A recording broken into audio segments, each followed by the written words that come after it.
संभाजीनगर जिल्हा सहकारी बँक निवडणुकीचा पहिला निकाल हाती आलेला आहे। काँग्रेसचे खासदार कल्याण काळे यांचा विजय झालेला आहे।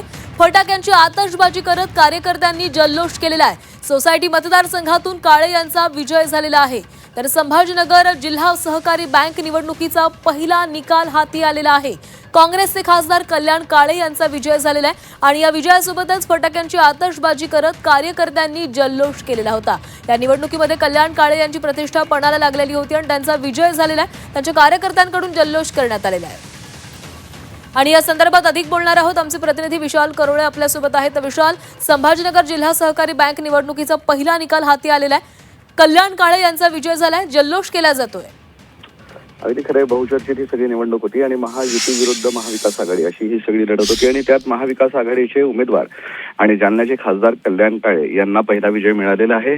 त्यामुळे कार्यकर्त्यांनी जल्लोष सुरू केलेला आहे। खरं तर महायुतीनं गेली काही दिवस सारखा दावा केलाय की सत्ता फक्त महायुतीकडे येणार, शेतकऱ्यांची समस्या आम्ही समजून घेतो। या सर्व परिस्थितीत पहिलाच विजय हा महाविकास आघाडीचा झाल्यानं उर्वरित निकालांचं काय लागतं याबाबत चर्चा आहे। मात्र एक गोष्ट स्पष्ट आहे की याआधी 8 उमेदवार महायुतीचे बिनविरोध निवडून आलेले आहे आणि सत्ता स्थापन करण्यासाठी किंवा जिल्हा बँकेवर वर्चस्व गाजवण्यासाठी फक्त 3 उमेदवारांची गरज आता महायुतीला आहे। त्यामुळे महाविकास आघाडी नक्की किती जागा जिंकते आणि किती प्रबळ विरोधक होते हेच पाहण्या निमित्तानं महत्त्वाचं ठरेल। नक्कीच विशाल, धन्यवाद दिलेल्या सविस्तर माहितीसाठी।